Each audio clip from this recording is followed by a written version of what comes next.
All right, welcome into the Georgia Show. Georgia wins the game over Kent State somehow, Jake Rowe. That one was a doozy, huh? I mean, Dogs only end up winning 39-22. I think the spread was at least 100 points, it felt like, going into the game, but it turns out Kirby Smart was right about these guys somewhat.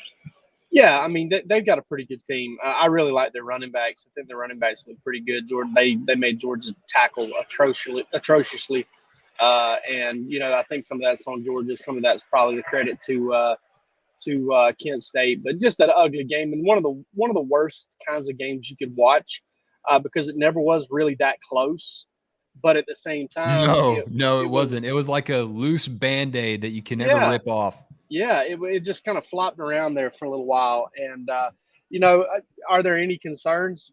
Maybe a couple. Overall, not really. I mean, it's it's college football, man. It is college football. It is college kids. It's young guys. And no matter what Kirby Smart said about Kent State this week, we all knew it was going to be a tough job to motivate Georgia against a team like Kent State. They can watch all the film they want to, but Kent State doesn't have the name recognition that gets you fired up. Now, I'm not making excuses for Georgia today. Stetson Bennett once again looked a little off the mark like he did against Samford. Lad McConkey, obviously, his struggles were well documented, but he still finished as Georgia's leading receiver. And Brock Bowers was the only player who was not hunted by Kent State. Kirby Smart says he wants his team to hunt. They were the hunted today.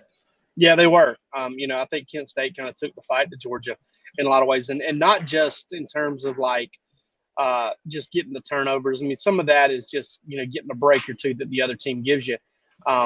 Just the way they came up and struck Georgia's running backs, and when they would get past the line of scrimmage and make tackles like that. I mean, outside of that long run by Brock Bowers where he picked up 75 yards, there just weren't a whole lot of after contact type plays. And again, Kent State deserves a lot of credit, but Georgia was just super, super, super sloppy, and not just with the turnovers either. It was penalties. I mean, you come away from that game. I mean, Georgia ran the ball well going into the final drive. Georgia was averaging 5 yards a carry, even if you took out Brock Bauer's 75-yard run. They were running the ball well, but the offensive line deserves a slap on the wrist here because of the penalties. I mean, Xavier Truss with another penalty. I think that's at least 3 and 4 games, and maybe 4 and 4 games for him. Warren McClendon gets a hands to the face deal, 15 yards, makes it 1st and 25 when Georgia's trying to threaten to score. There on the opening drive, I believe, of the second half. And that wasn't the first time I'd noticed it on him. I'd noticed another play up on the screen where he had his hands up in a guy's face mask and they didn't get it called. So they've got to get that cleaned up. They got to get the fake punt stuff cleaned up too, because come on, man. You can't be allowing that back-to-back weeks. And it almost seemed like we all knew it was coming with Kent State. One thing you've mentioned week in and week out is Georgia's running backs' lack of ability to get past a tackler, and that was definitely an issue today. How can Georgia even shore that up? Is it even possible at this point now, 4 games in? Do you expect that's just kind of what Georgia's rolling with right now at that position? I just think they need guys to make plays, and they can. I mean, saw Kendall Milton do it a couple of times. Once on a play where I thought he was going to get tackled for a pretty sizable loss, and he makes a guy miss. Dejon Edwards continues to be maybe Georgia's toughest running back to tackle.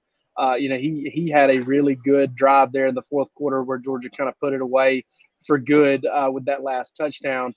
Kendall Milton did a good job there, getting into the end zone. Kenny McIntosh did it. I thought they broke tackles and did a little bit more with it today than they did last week against South Carolina. But, you're playing a team like that, and you look at the running backs Georgia's had in DeAndre Swift and even Zamir White, even some of these guys that didn't put up gaudy numbers, but they broke tackles. They got past tacklers, and Georgia's just got to have a little bit more of that if it's going to have the effective run game that it wants.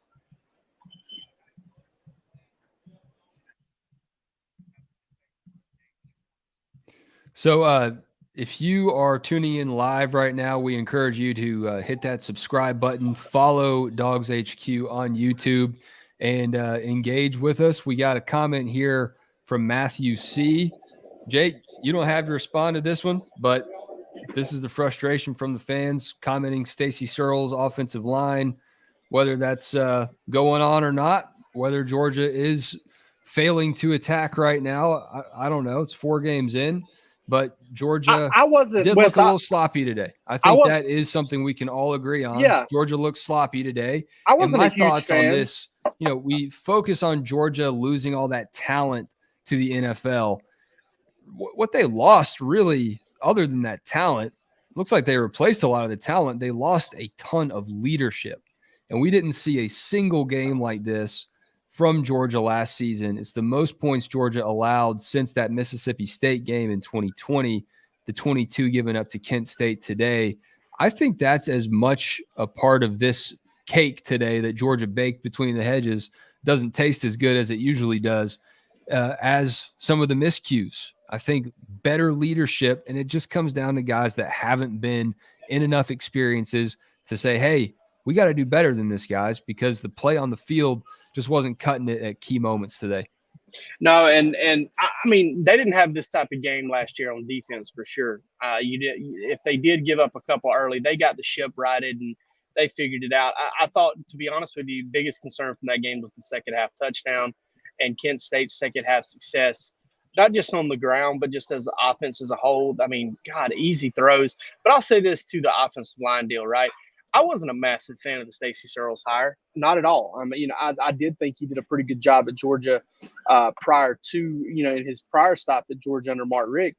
But when you look at kind of what happened at North Carolina, I wasn't a huge fan of it. Now, if we move on to now, I don't think they're not getting beat up front. They're fine up front. They actually played well at times up front. It's the penalties. And it's in terms of the run game, the reason you're not getting more out of it is when they're creating 5 yards, those guys are getting 5 and 6 yards. And that's, too often they're getting just 5 or 6 yards as opposed to getting 6, 15, 12 here. That's an issue. And at the same time, you look, again, take away a 75-yard run, 72 carries for 77 yards away from Brock Bowers. Georgia was averaging 5 a carry going into that final drive. They ran the ball fine. And maybe a protection breakdown here or there. That's going to happen to every team in America. But I don't have a lot of concern or any concern really about the offensive line execution. I think it's a bigger deal, the penalties. What are we looking at as far as Georgia's depth at wide receiver goes? I mean, you look at Ladd McConkey's day today, and it's easy to put him in the crosshairs of everything that went wrong. And look, he muffs the punt. That takes potential Georgia points off the board and adds points on the board for Kent State. He drops a touchdown. He fumbles a carry. Stetson throws a pick. All these things add up.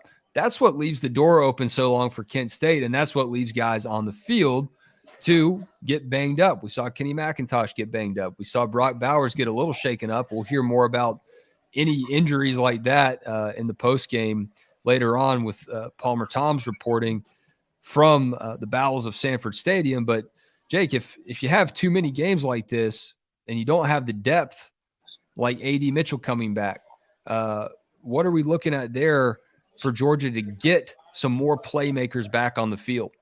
Yeah, they're young. They're young at receiver. They've got to get Dylan Bell and Donala Morissette ready to play a lot of snaps. And, Dylan Bell did play a lot of snaps today. He had an opportunity to make a catch, and a catch that honestly may have gone for a touchdown if it would have been on the money.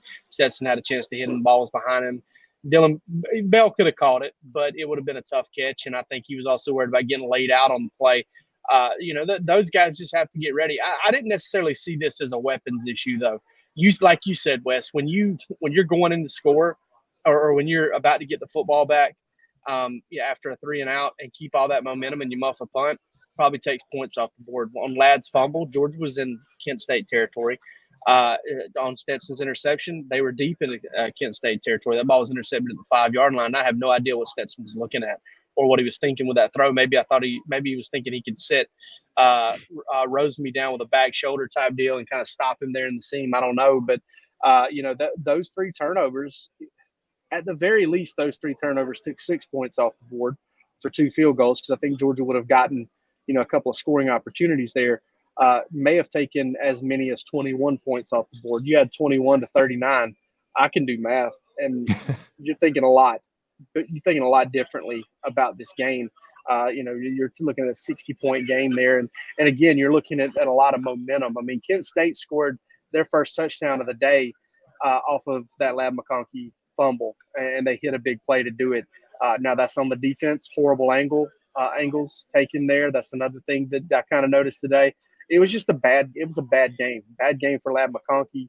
Bad game for Georgia's defense in a lot of ways, especially there in the second half, I thought.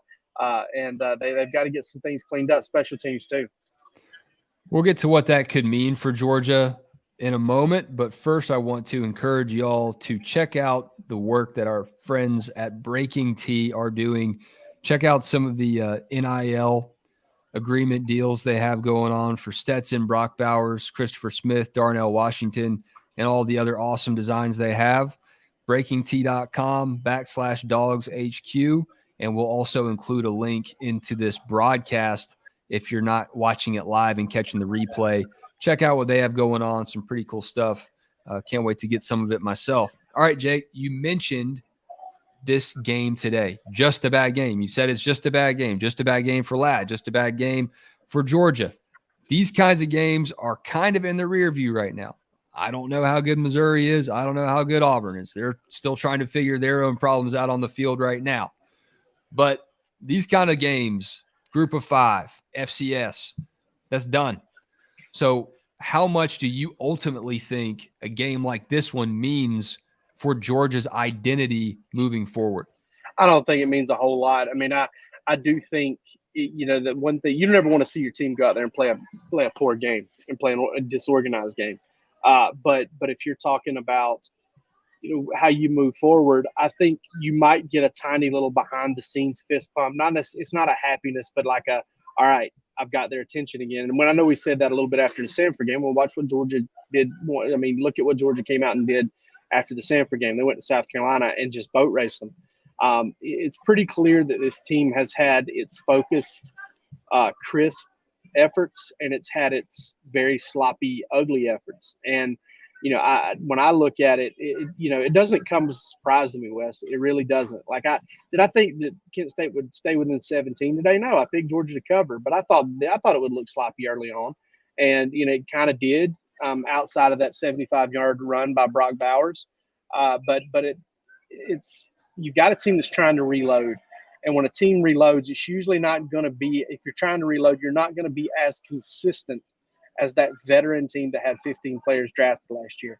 A lot of times those drives where a team picks up a first down or two, they result in punts. Well, sometimes with a younger defense like this, it's going to result in more than just a punt. It's going to result in a field goal or a couple more first downs and a team hanging around. And, this Georgia team knows how to win. It's got a good culture. It's got a good DNA.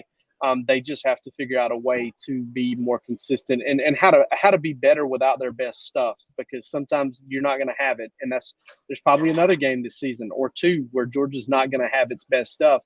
Can it be better than it was today? And can one area of the team pick Georgia up in games like this? Because you saw it last year with the defense. Sometimes the offense would get off to a slow start. I think there was a little stretch there through the middle of the season. I know it was an SEC play where Georgia didn't score a touchdown in the first quarter for 3 straight games or 4 straight games or something like that. Well, teams weren't scoring on that Georgia team either. They scored on this one today, and that's something that, they've got to get cleaned up. And they scored on this one, scored off of a turnover. They scored off of a fake punt. Those are all things that can be prevented and should be prevented. Let's put the doom and gloom behind us now, Jake. We've hammered it home. Georgia played a bad game. The highlights here, one of them, Pop Dumas-Johnson. What did you see from him live? I saw some awesome stuff from him on my TV screen, heard a lot about him on the radio today, but you saw him in person, in action today. This seems like it could have been his best performance to date. In the first half, they cooled him off a little bit in the second half, and they were able to get him blocked a little bit. And I know he missed at least one tackle or an opportunity to tackle there in the second half.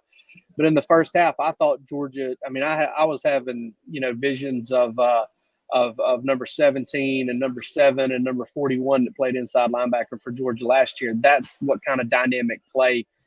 He had a tackle for no gain, and he had 3 tackles for loss. He was credited with 2 sacks.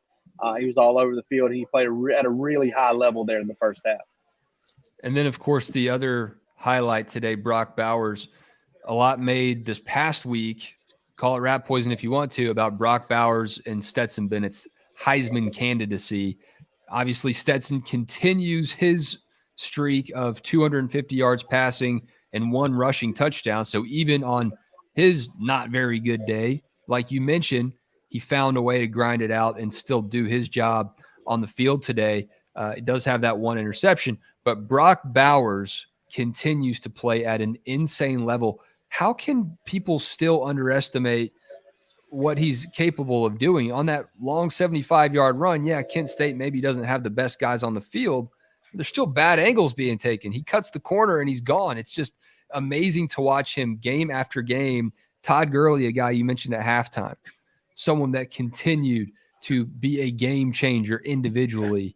We're watching something special right now in Athens, and Brock Bowers is back for another season after this. Yeah, and the thing about it that just I can't harp on it enough is like that anticipation of when he gets the ball in his hands. You're like, I think he might score with this, especially if he's got any room at all. And like you said, you continually see these people try to tackle him and they take bad angles, or they maybe get a piece of him, they can't get him on the ground. It's he's special. He is so special, and Georgia's really fortunate to have him. He makes everybody on that offense better. He makes Todd Monken a better play caller, Stetson Bennett a better quarterback, and makes Georgia obviously a better football team. And, I will say this. I noticed also him kind of limping around there, a little bit shaken up. He did go back into the game. They called a timeout there, and he went back into the game for that final touchdown there. So I think he should be all right. We were speaking about receiving options earlier. Matthew C. weighing in again here. Given that Dominic Blaylock has looked good in limited reps, had a big catch last week too, looked good today. Do we expect him to move up in the wide receiver rotation? And do you think he's still able to take super senior season, or is this his last year no matter what? I've lost track of his eligibility, but you may be on top of the ball better than me. Yeah, Dominic Blaylock's got 2 more years because, he played the 2019 season as a true freshman, missed the entire 2020 season taking a red shirt because he tore his ACL, same ACL in his in preseason camp that year. So he missed that entire season. So he was able to take a red shirt, and he should get a COVID year for that as well. So he's got, if that's the case, then he should have 2 more years, but he's at the very least got 1 more year. And I'm pretty sure it's 2. Back to the running back topic. Tomahawk Dog says, I don't think Kendall Milton should be second string right now. We've seen him break tackles in years past. Tennessee game comes to mind. Now he can't seem to run through people. That's more of what you brought up. But Dejon Edwards did look good today.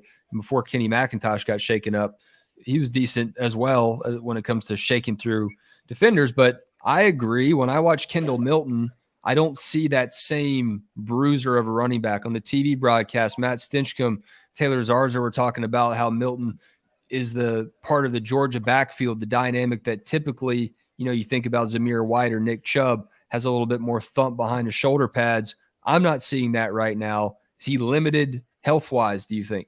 Not that I've known. I mean, I know he was during preseason camp. Maybe that's still affecting him a little bit.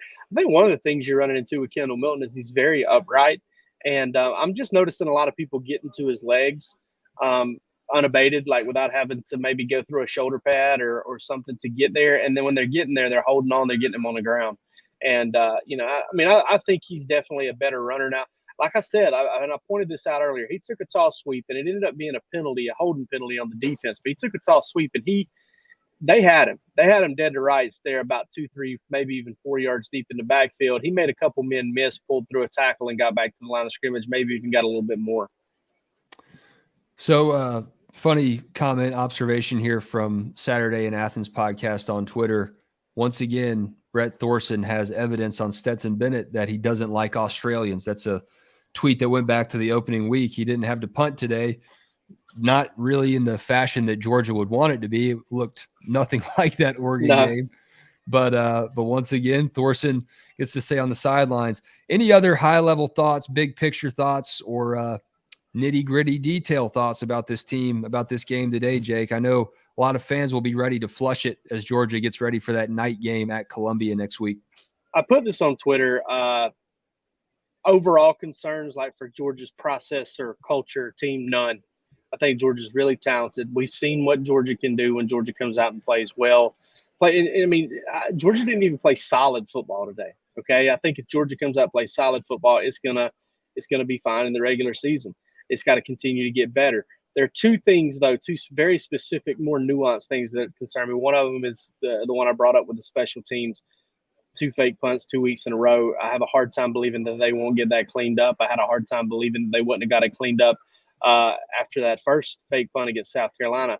My bigger concern is you've seen it wasn't the same against Samford because Georgia went into the half up 27-0, and that one felt a little bit different. But the offense came out, or with 30-0, and then Georgia came out and scored just 3 points in the second half. Well, today I said this at halftime. I thought that a better second half should be expected. It wasn't great. They outscored Kent State by, I believe, 1 point in the second half or something like that. I feel like if you want to be a really good championship football team, you can put a bad half behind you and then be what you really are in the second. We haven't seen Georgia come out and do that when it hasn't played its best football in the 2 games it has this year. So if there is a concern for me, if there's a legitimate long-term concern, it's just the inability to kind of right the ship and come back out in the second half and play the dominant brand of football they're capable of playing.